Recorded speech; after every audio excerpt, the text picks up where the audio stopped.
From the macabre minds of Laughing Devil Production comes another story from the Nightshade Diary.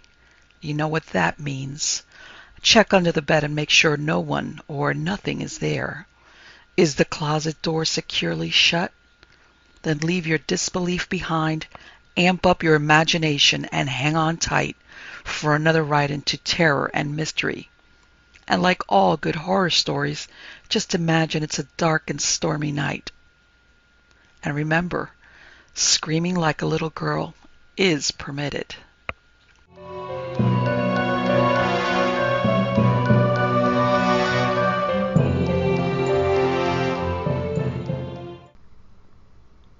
The Cat Jumps by Elizabeth Bowen. After the Bentley murder, Rose Hill stood empty 2 years.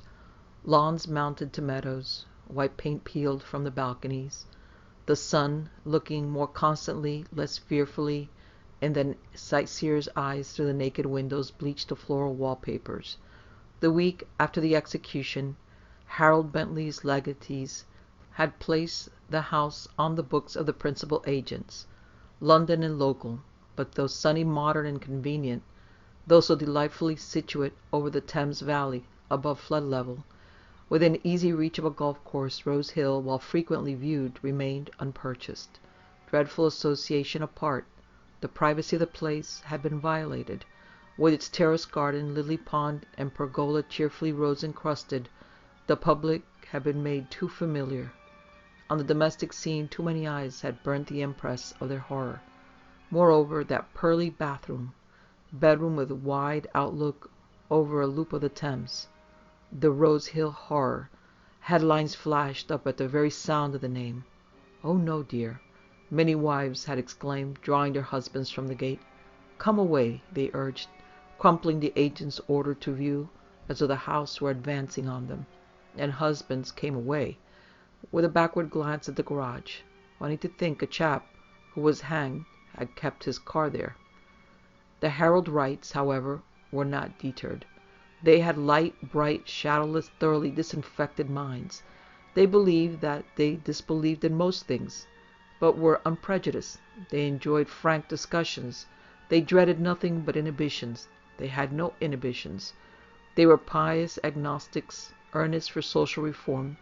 They explained everything to their children, and were annoyed to find their children could not sleep at nights because they thought there was a complex under the bed. They knew all crimes to be pathological and read their murders only in scientific books. They had Vita glass put into all their windows. No family, in fact, could have been more unlike the mistaken Harold Bentleys. Rose Hill, from the first glance, suited the Wrights admirably. They were in search of a cheerful week-end house with a nice atmosphere, where their friends could join them for frank discussions, and their own and their friends' children run wild during the summer months. Harold Wright, who had a good head, got the agent to knock $600 off the quoted price of the house. "That unfortunate affair," he murmured. Jocelyn commended his inspiration. Otherwise, they did not give the Bentleys another thought. The Wrights had the floral wallpapers all stripped off and the walls cream-washed. They removed some disagreeably thick pink shades from the electricity, and had the paint renewed inside and out. The front of the house was bracketed over with balconies like an overmantel. Their bedroom mantelpiece, stained by the late Mrs. Bentley's cosmetics, had to be scrubbed with chemicals. Also, they had removed from the rock garden Mrs. Bentley's little dog memorial tablet, with a quotation on it from Indian love lyrics. Jocelyn Wright, looking into the unfortunate bath, so square and opulent with its surround of nacreous tiles, said, laughing lightly, she supposed any one else would have had that bath changed. "Not that would be possible," she added. "The bath's built in. I've always wanted a built-in bath." Harold and Jocelyn turned from the bath to look down at the cheerful river, shimmering under a spring haze. All the way down the slope cherry trees were in blossom. Life should be simplified for the Wrights. They were fortunate in their mentality. After an experimentary weekend without guests or children, only one thing troubled them: a resolute stuffiness, upstairs and down, due presumably to the house having been so long shut up. A smell of unsavory habitation, of rich cigarette smoke stale in the folds of unaired curtains, of scents spilled on unbrushed carpets. An alcoholic smell, persistent in their perhaps too sensitive nostrils after days of airing, doors and windows open, in rooms drenched thoroughly with sun and wind. They told each other it came from the parquet. They didn't like it somehow. They had the parquet taken up, at great expense, and put down plain oak floors. In their practical ways, the Wrights now set out to expel, live out, live down, almost, had the word had place in their vocabulary, to lay the Bentleys. Deferred by trouble over the parquet, their occupation of Rose Hill, which should have dated from mid-April, did not begin till the end of May. Throughout a week, Jocelyn had motored from town daily, so the final installation of themselves and the children was able to coincide with their first weekend party. They asked down 5 of their friends to warm the house. The first Friday, everything was auspicious. Afternoon sky blue as the garden irises. Later, a full moon pendant over the river. A night so warm that after midnight, their enlightened friends in pajamas could run on the blanched lawns in a state of high, though rational excitement.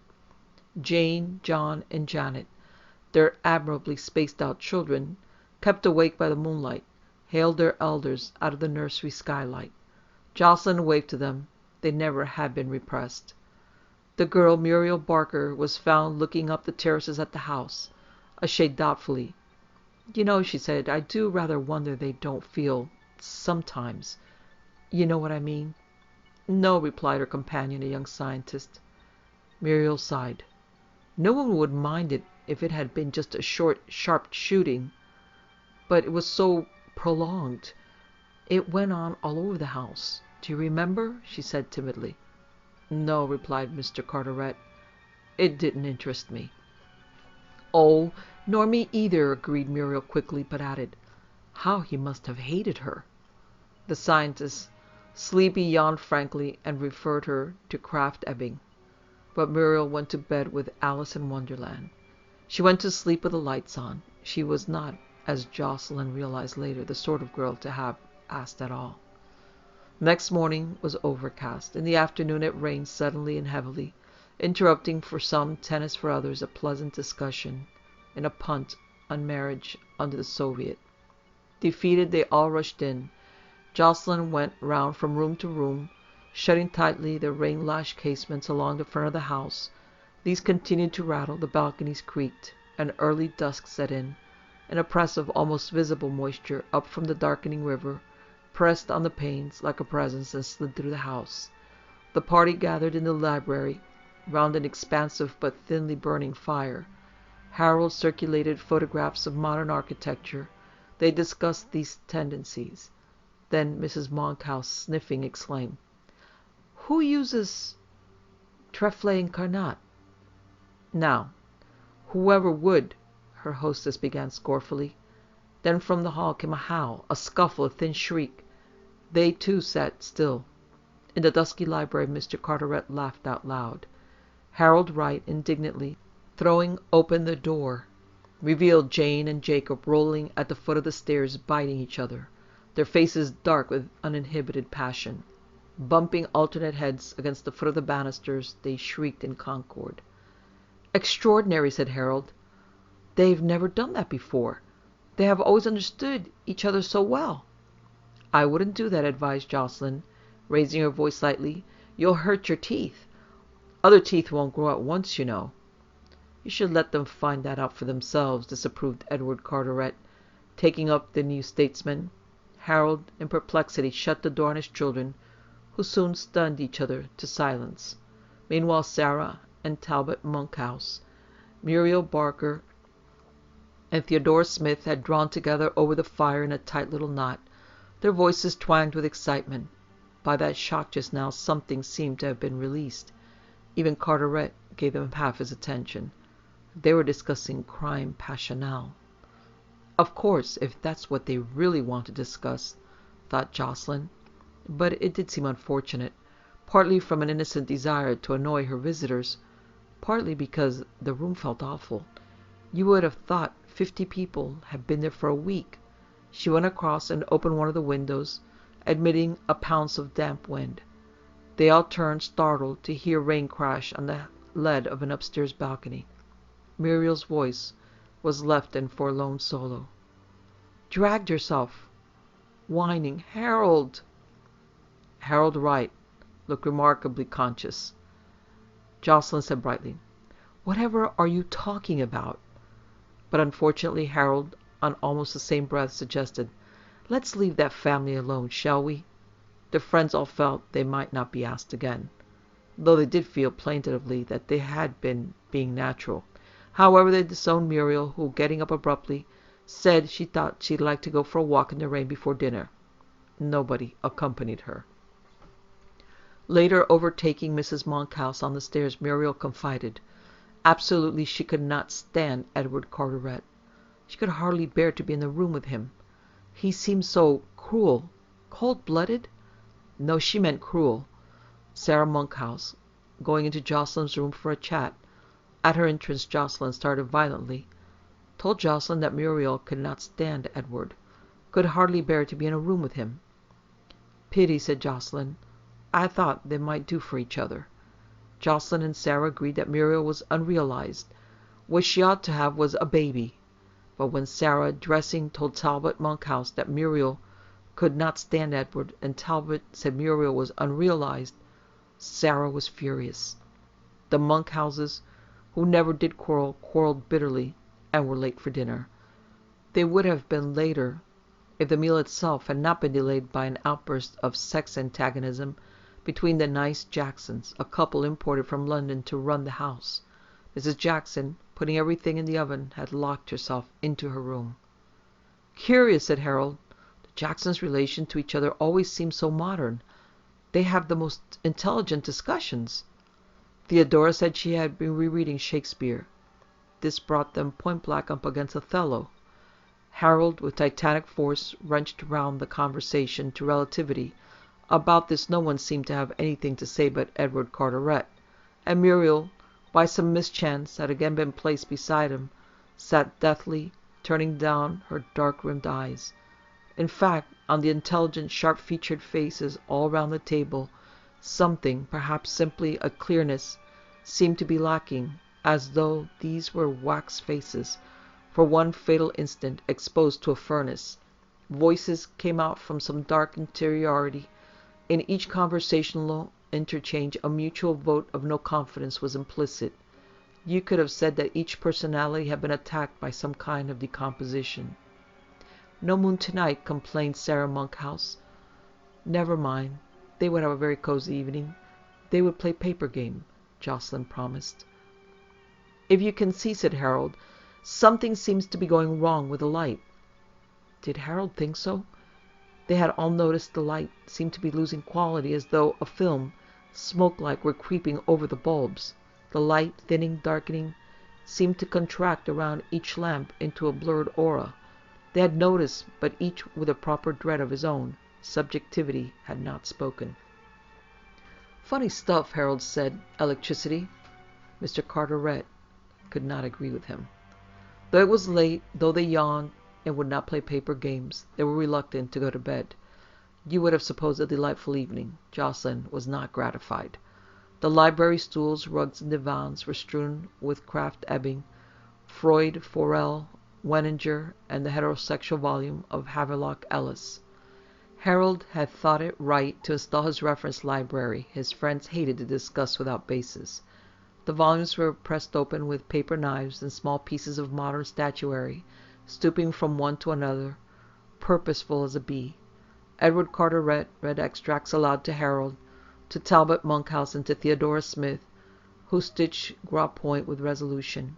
At the far end of the library, under a sallow drip from a group of electric candles, Mrs. Monkhouse and Miss Barker shared an ottoman, spines pressed rigid against the wall. Tensely one spoke, one listened.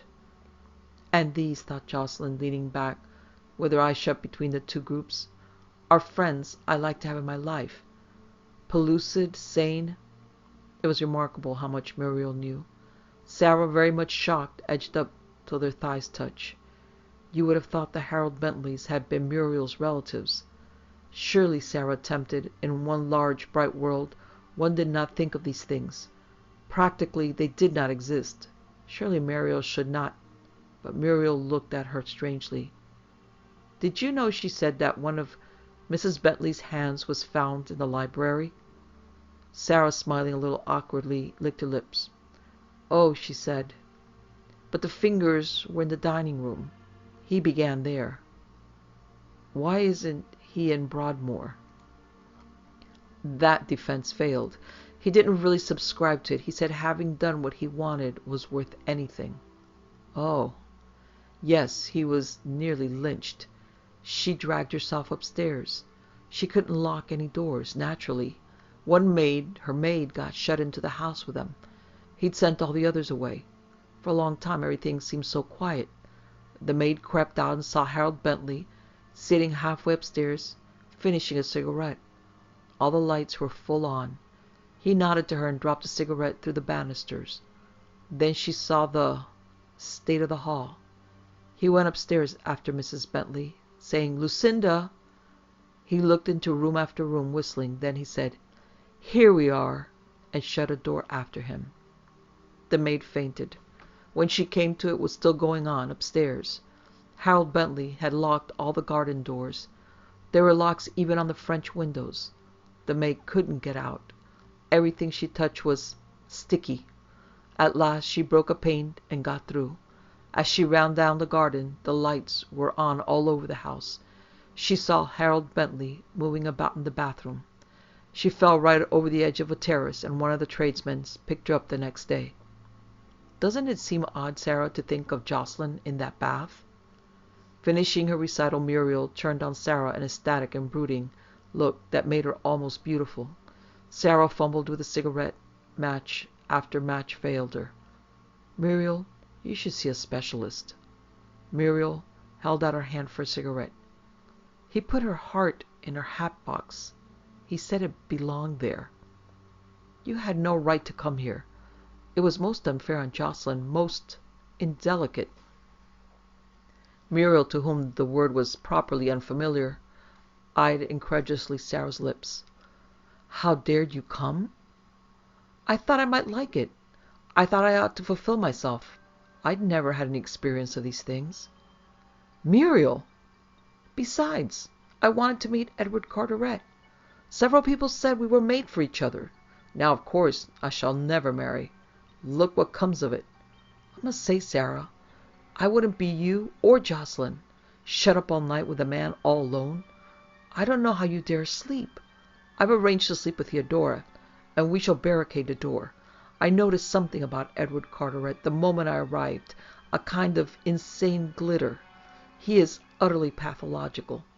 He's got instruments in his room, in that black bag. Yes, I looked. Did you notice the way he went on and on about cutting up that cat? And the way Talbot and Harold listened? Sarah, looking furtively round the room, saw Mr. Carteret making passes over the head of Theodora Smith with a paper knife. Both appeared to laugh heartily, but in silence. Here we are, said Harold, showing his teeth, smiling. He stood over Muriel with a siphon in one hand, glass in the other. At this point, Jocelyn, rising, said she for one intended to go to bed. Jocelyn's bedroom curtains swelled a little over the noisy window. The room was stuffy and insupportable, so that she did not know where to turn. The house, fingered outwardly by the wind that dragged unceasingly past the walls, was within a solid silence. Silence heavy as flesh. Jocelyn dropped her wrap to the floor, then watched how its feathered edges crept a little. A draught came in under her bathroom door. Jocelyn turned in despair and hostility from the strained, pale woman looking at her from her oblong glass. She said aloud, There is no fear. Then within herself heard this taken up. But the death fear, that one is not there to relate. If the spirit, dismembered in agony, dies before the body, if the spirit, in the whole knowledge of its dissolution, drags from chamber to chamber, drops from plane to plane of awareness, as from knife to knife down an oubliette, shedding, receiving agony, till long afterwards death with its little pain is established in the indifferent body. There was no comfort. Death, now at every turn and instant claiming her, was in its very possible manifestation violent death. Ultimately she was to be given up to terror. Undressing, shocked by the iteration of her reflective movements, she flung a towel over the glass. With what desperate eyes of appeal! At Sarah's door she and Sarah had looked at each other, clung with their looks, and parted. She could have sworn she heard Sarah's bolt slide softly. But what then, subsequently, of Talbot? And what? She eyed her own bolt, so bright, and for the late Mrs. Bentley so ineffective. What of Harold? "It's atavistic," she said aloud in the dark-lit room, and kicking her slippers away got into bed. She took Erewhon from the rack, but lay rigid, listening. As though snatched by a movement, the towel slipped from the mirror beyond her bed-end. She faced the two eyes of an animal in extremity. Eyes black, mindless. The clock struck 2. She had been waiting an hour. On the floor, her feathered wrap shivered again all over. She heard the other door of the bathroom very stealthily open, then shut. Harold moved in softly, heavily knocked against the side of the tub, and stood still. He was quietly whistling. Why didn't I understand? He must always have hated me. It's tonight he's been waiting for. He wanted this house. His look as we went upstairs. She shrieked, "Harold!" Harold, so softly whistling, remained behind the imperturbable door. Remained quite still. He's listening for me. One pinpoint of hope at the tunnel end. To get to Sarah, to Theodora, to Muriel. Unmasked, incautious, with a long tearing sound of displaced air, Jocelyn leapt from bed to the door. But her door had been locked from the outside. With a strange, rueful smile like an actress, Jocelyn, skirting the foot of the 2 beds, approached the door of the bathroom. At least I have still my feet. For some time the heavy body of Mrs. Bentley, tenacious of life, had been dragging itself from room to room. "Harold!" she said to the silence, face close to the door. The door opened on Harold, looking more dreadfully at her than she had imagined. With a quick, vague movement he roused himself from his meditation. Therein he had assumed the entire burden of Harold Bentley. Forces he did not know of assembling darkly, he had faced for untold ages the imperturbable door to his wife's room. She would be there, densely, smotheringly there. She lay like a great cat, always, over the mouth of his life. The Harolds, superimposed on each other, stood searching the bedroom strangely, taking a step forward, shutting the door behind him. "Here we are," said Harold. Jocelyn went down heavily. Harold watched. Harold Wright was appalled. Jocelyn had fainted. Jocelyn never had fainted before. He shook, he fanned, he applied restorative. His perplexed thoughts fled to Sarah. Oh, Sarah, certainly. "Hi!" he cried. "Sarah!" and successively fled from each to each of the locked passage doors. There was no way out. Across the passage a door throbbed to the maniac drumming of Sarah Monkhouse. She had been locked in. For Talbot, agonized with solicitude, it was equally impossible to emerge from his dressing room. Further down the passage, Edward Carteret, interested by this nocturnal manifestation, wrenched and rattled his door-handle in vain. Muriel, on her way through the house to Theodora's bedroom, had turned all the keys on the outside impartially. She did not know which door was Edward Carteret's. Muriel was a woman who took no chances. Dearth's Farm by Gerald Boulay. It is really not far. Our fast train does it in 80 minutes. But so sequestered is a little valley in which I have made my solitary home that I never go to town without the delicious sensation of poising my hand over a lucky bagful of old memories. In the train I amuse myself by summoning up some of those ghosts of the past. A past not distant, but sufficiently remote in atmosphere from my present to be invested with a certain sentimental glamour. Perhaps I shall meet you, or you, but never yet have I succeeded in guessing what London held up her sleeve for me. She has the happiest of tricks, without which paradise will be dull indeed. The trick of surprise. In London, if in no other place, it is the unexpected that happens.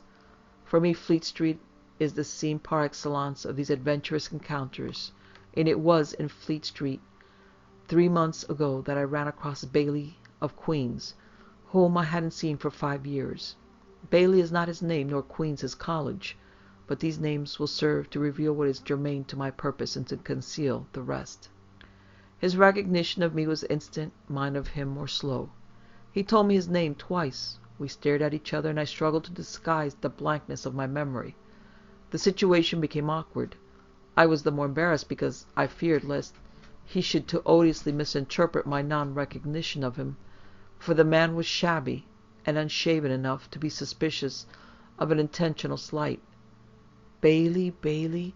Now who the devil was Bailey? And then, when he had already made a gesture of moving on, memory stirred to activity. Of course, I remember. Bailey! Theosophy. You used to talk to me about theosophy, didn't you? I remember perfectly now. I glanced at my watch. If you're not busy, let's go and have a tea somewhere. He smiled with a hint of irony in his eyes as he answered. I'm not busy. I received the uncomfortable impression that he was hungry, and with no ordinary hunger, and the idea kept me silent like an awkward schoolboy, while we walked together to a tea shop that I knew. Seated on opposite sides of the tea table, we took stock of each other. He was thin, and his hair graying, his complexion had a soiled, unhealthy appearance. The cheeks had sunk in a little, throwing into prominence the high cheekbones above, which his sensitive eyes glittered with a new light, a light not of heaven. Compared with the Bailey I now remembered so well, a rather sleek young man with an almost feline love of luxury, blossoming like a tropical plant in the exotic atmosphere of his Cambridge rooms. Compared with that man, this was but a pale wraith. In those days he had been a flaming personality, suited well, too well, for my plain taste, to the highly colored Orientalism that he affected in his mural decorations, and coexistent in him with his lust for soft cushions and chromatic orgies, which repelled me, there was an imagination that attracted me, an imagination delighting in highly colored metaphysical theories of the universe. These theories, which were fantastic as the Arabian Nights, and perhaps as unreal, proved his academic undoing. He came down badly in his tripos and had to leave without a degree. Many a man had done that and yet prospered, but Bailey, it was apparent, hadn't prospered. I made the conventional inquiries, adding, "It must be 6 or 7 years since we met last." "More than that," said Bailey morosely, and lapsed into silence. "Look here," he burst out suddenly, "I'm going to behave like a cad. I'm going to ask you to lend me a £1 note, and don't expect it back in a hurry." We both winced a little as the note changed hands. "You've had bad luck," I remarked, without hope, a hint of pity in my voice. "What's wrong?" He eyed me over the rim of his teacup. "I look a lot older to you, I expect." "You don't look very fit," I conceded. "No, I don't." His cup came down with a nervous slam upon the saucer. "Going gray, too, aren't I?" I was forced to nod agreement. "Yet, do you know, a month ago there wasn't a gray hair in my head. You write stories, don't you? I saw your name somewhere. I wonder if you could write my story. You may get your money back after all. By God, that would be funny, wouldn't it?" I couldn't see the joke, but I was curious about his story, and after we had lit our cigarettes he told it to me, to the accompaniment of a driving storm of rain that tapped like 1,000 idiot fingers upon the plate glass window of the shop. "A few weeks ago," said Bailey, "I was staying at the house of a cousin of mine. I never liked the woman, but I wanted free board and lodging, and hunger soon blunts the edge of one's delicacy. She's at least 10 years my senior, and all I could remember of her was that she had bullied me when I was a child into learning to read. 10 years ago she married a man named Dearth, James Dearth, the resident owner of a smallish farm in Norfolk, not far from the coast. All her relatives opposed the marriage. Relatives always do. If people waited for the approval of relatives before marrying, the world would be depopulated in a generation. This time it was religion. My cousin's people were primitive and methodical in their religion, as the name of their sect confessed. whereas Dearth professed a universal toleration that they thought could only be a cloak for indifference. I have my own opinion about that, but it doesn't matter now. When I met the man, I forgot all about religion. I was simply repelled by the notion of any woman marrying so odd a being. Rather small in build, he possessed the longest and narrowest face I had ever seen on a man of his size. His eyes were set exceptionally wide apart, and the nose, culminating in large nostrils, made so slight an angle with the rest of the face that seen in profile it was scarcely human. Perhaps I exaggerate a little, but I know no other way of explaining the peculiar revulsion he inspired in me. He met me at the station in his dog-cart, and wheezed a greeting at me. "You're Mr. Bailey, aren't you? I hope you've had an agreeable journey. Monica will be delighted." This seemed friendly enough, and my host's conversation during the 8-mile drive did much to make me forget my first distaste of his person. He was evidently a man of wide reading, and he had a habit of polite deference that was extremely flattering, especially to me who had more than my share of the other thing. I was cashier during the war, you know. Never mind why. Whenever he laughed, which was not seldom, he exhibited a mouthful of very large, regular teeth. Dearth's Farm, to give it the local name, is a place with a personality of its own. Perhaps every place has that. Sometimes I fancy that the earth itself is a personality, or a community of souls locked fast in a dream from which at any moment they may awake, like volcanoes, into violent action. Anyhow, Dearth's Farm struck me as being peculiarly personal, because I found it impossible not to regard its climatic changes as changes of mood. You remember my theory that chemical action is only physical action seen from without? Well, I'm inclined to think in just the same way of every manifestation of natural energy. But you don't want to hear about my fancies. The farmhouse, which is approached by a narrow winding lane from the main road, stands high up in a kind of shallow basin of land, a few acres plowed, but mostly grass. The countryside has a gentle prettiness more characteristic of the southeastern counties. On 3 sides, wooded hills slope gradually to the horizon. On the 4th side, grassland rises a little for 20 yards, and then curves abruptly down. To look through the windows that give out upon this 4th side is to have the sensation of being on the edge of a steep cliff, or at the end of the world. On a still day when the sun is shining, the place has a languid beauty, an afternoon atmosphere. You remember Tennyson's Lotus Isles, in which it seemed always afternoon? Dearth Farm has something of that flavor on a still day. But such days are rare.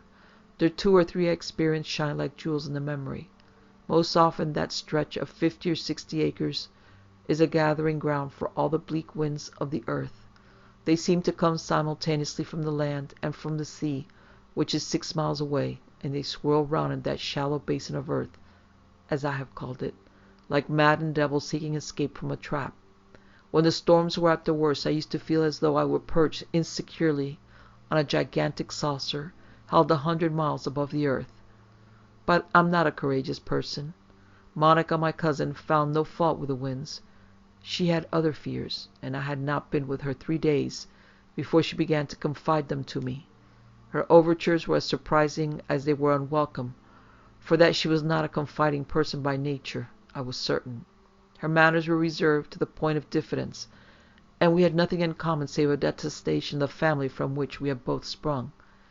I suppose you will want to know something of her looks. She was a tall, full-figured woman, handsome for her years, with jet black hair, a sensitive face, and a complexion almost southern in its dark coloring. I loved beauty, and I found pleasure in her mere presence, which did something to lighten for me the gloom that pervaded the house.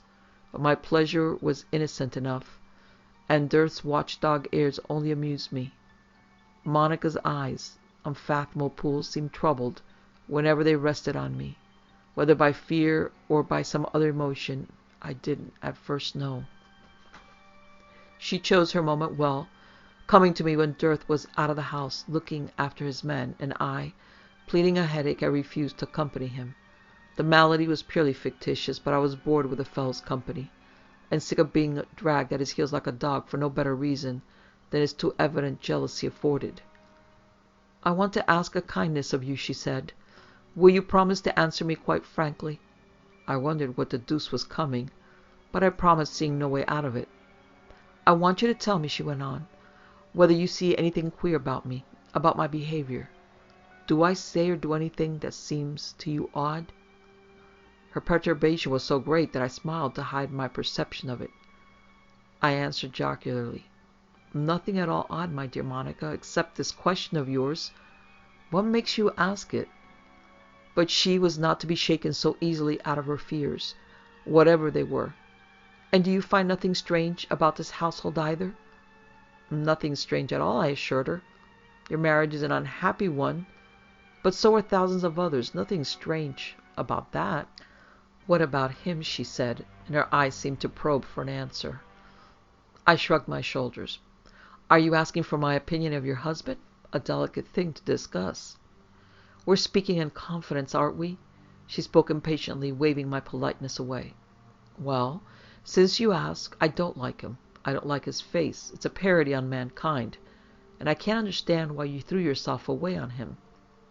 She was eager to explain. "He wasn't always like this. He was a gifted man with brains and an imagination. He still is, for all I know. You spoke of his face. Now, how would you describe his face in one word?" I couldn't help being tickled by the comedy of the situation.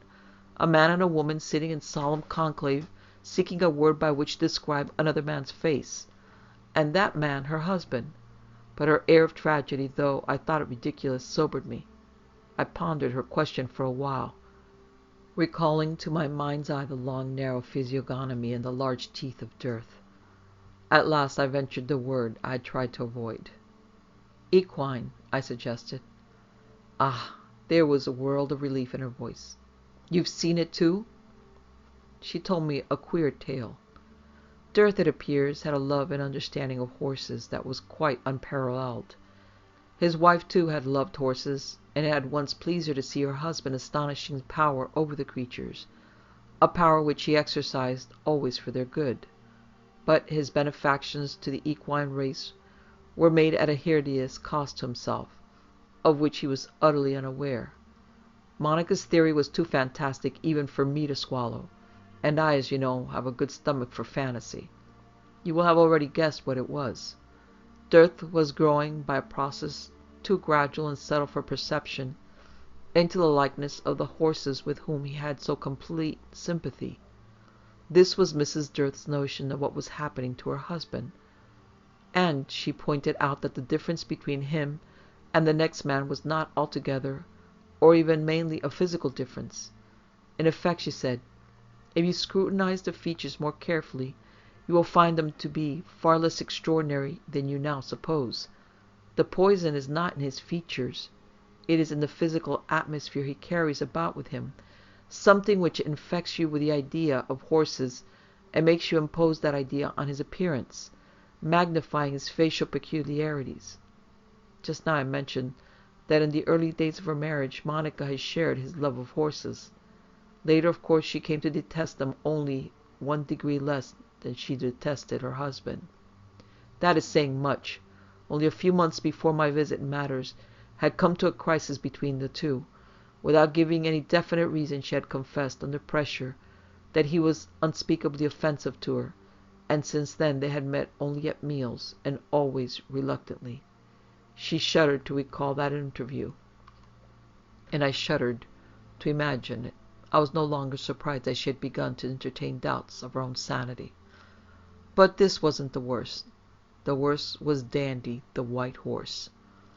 I found it difficult to understand why a white horse should alarm her, and I began to suspect that the nervous strain she had undergone was making her inclined to magnify trifles. "It's his favorite horse," she said. "That's as much as saying that he dotes on it to a degree that is inhuman. It never does any work. It just roams the fields by day and at night sleeps in the stable." Even this didn't, to my mind, seem a very terrible indictment. If the man was mad on horses, what more natural than his petting of a particular favorite? A fine animal, too, as Monica herself admitted. "Roams the fields," cried my poor cousin urgently, "or did until these last few weeks. Lately it has been kept in its stable day in, day out, eating its head off and working up energy enough to kill us all."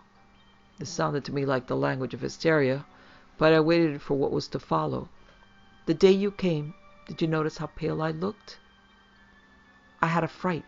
As I was crossing the yard with a pail of separated milk for the calves, that beast broke loose from the stable and sprang at me. Yes, Dandy. He was in a fury. His eyes burned with ferocity. I dodged them by a miracle, dropped the pail, and ran back to the house shrieking for help. When I entered the living room, my husband feigned to be waking out of sleep. He didn't seem interested in my story, and I'm convinced that he had planned the whole thing. It was past my understanding how Dearth could have made his horse spring out of a stable and make a murderous attack upon a particular woman, and I said so. You don't know him yet, retorted Monica, and you don't know Dandy. Go and look at the beast. Go now, while James is out. The farmyard, with its pool of water covered in green slime, its manure and sodden straw, and its smell of pigs, was a place that seldom failed to offend me. But on this occasion I picked my way across the cobblestones, thinking of nothing at all but the homicidal horse that I was about to spy upon. I have said before that I'm not a courageous man, and you'll understand that I stepped warily as I neared the stable. I saw that the lower of the two doors was made fast, and with the most confidence unlatched the other. I peered in. The great horse stood bolt upright, but apparently in a profound sleep. It was indeed a fine creature, with no spot or shadow, so far as I could discern, to mar its glossy whiteness. I stood there staring and brooding for several minutes, wondering if both Monica and I were the victims of some astounding hallucination. I had no fear at all of Dandy, after having seen him, and it didn't alarm me when presently his frame quivered, his eyes opened, and he turned to look at me. But as I looked into his eyes, an indefinable fear possessed me. The horse stared dumbly for a moment, and his nostrils dilated. Although I half expected him to tear his head out of the halter and prance round upon me, I could not move. I stared, and as I stared, the horse's lips moved back from the teeth in a grin, unmistakably a grin of malign intelligence. The gesture vividly recalled Dearth to my mind. I had described him as equine, and if proof of the world's aptness were needed, Dandy had supplied that proof. "He's come back," Monica murmured to me on my return to the house. I think he's gone to lie down. Have you seen Dandy?" "Yes, and I hope not to see him again." But I was to see him again, twice again. The first time was that same night from my bedroom window. Both my bedroom and my cousin's looked out upon the grassy hill of which I spoke. It rose for a few yards until almost level with the second story of the house, and then abruptly curved away. Somewhere about midnight, feeling restless and troubled by my thoughts, I got out of bed and went to the window to take an airing. I was not the only restless creature that night. Standing not 20 yards away, with the sky for background, was a great horse. The moonlight made its white flank gleam like silver, and lit up the eyes that stared fixedly at my window. For 16 days and nights we lived, Monica and I, in the presence of this fear. A fear none the less real for being non-susceptible of definition. The climax came suddenly, without any sort of warning, unless Dearth's idiotic hostility toward myself could be regarded as a warning. The utterly unfounded idea that I was making love to his wife had taken root in the man's mind, and every day his manner to be became more openly vindictive. This was the cue for my departure, with warm thanks for my delightful holiday, but I didn't choose to take it. I wasn't exactly in love with Monica, but she was my comrade in danger, and I was reluctant to leave her to face her nightmare terrors alone. The most cheerful room in that house was the kitchen, with its red tiled floor, its oak rafters, and its great open fireplace. And when in the evenings the lamps was lit, and we sat there, listening in comfort to the everlasting gale that raged round the house, I could almost have imagined myself happy, had it not been for the presence of my reluctant host. He was a skeleton at a feast, if you like. By God, we were a genial party. From 7 o'clock to 10 we would sit there, the three of us, fencing off silence with the most pitiful of small talk. On this particular night I had been chaffing him gently, though with intention, about his fancy for keeping a loaded rifle hanging over the kitchen mantelpiece. But at last I sickened of the pastime, and the conversation, which had been sustained only by my efforts, lapsed. I stared at the red embers in the grate, stealing a glance now and again at Monica to see how she was enduring the discomfort of such a silence. The cheap alarm clock ticked loudly in the way that cheap alarm clocks have.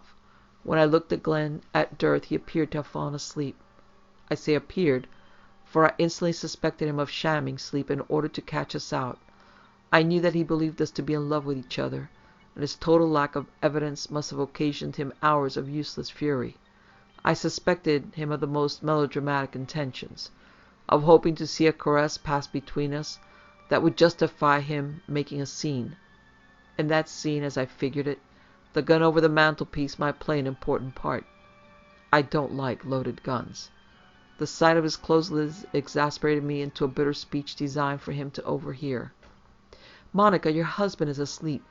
He is asleep only in order that he may wake at the chosen moment and pour out the contents of his vulgar little mind upon our heads." This tirade astonished her, as well it might. She glanced up, first at me, then at her husband, and upon him her eyes remained fixed. "He's not asleep," she said, rising slowly out of her chair. "I know he's not," I replied. By now she was at his side, bending over him. "No," she remarked coolly. "He's dead."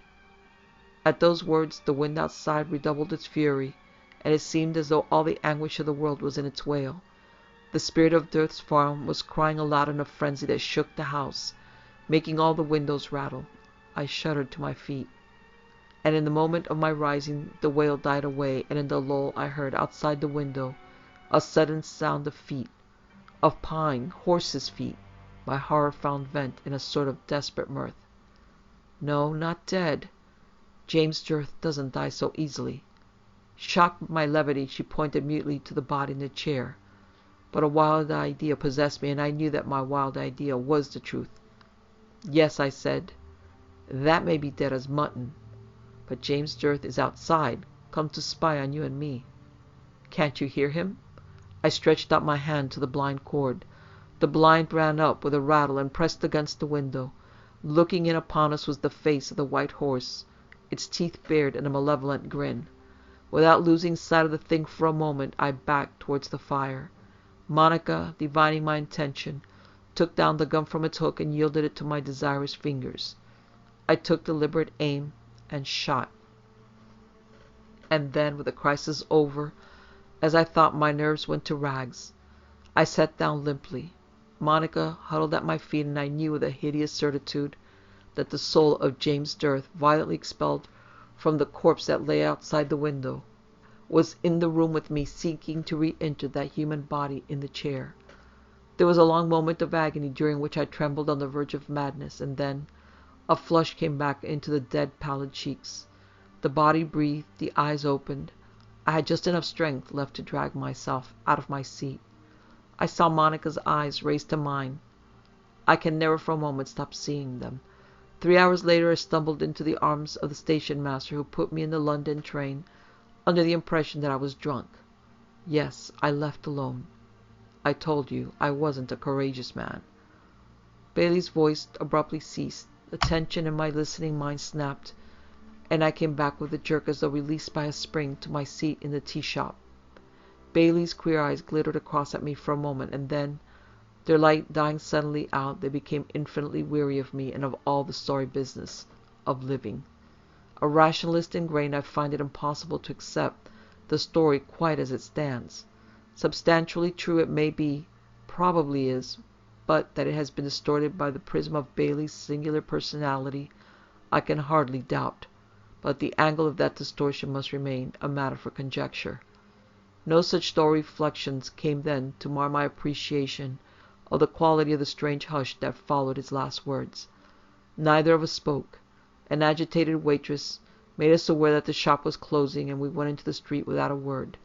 The rain was unremitting. I shrank back into the shelter of the porch while I fastened the collar of my mackintosh, and then I stepped out upon the pavement again. Bailey had vanished into the darkness. I have never ceased to be vexed at losing him, and never ceased to fear that he may have thought the loss not unwelcome to me. But only hope is that he may read this and get in touch with me again, so that I may discharge my debt to him. It is a debt that lies heavily on my conscience. The price of this story less £1.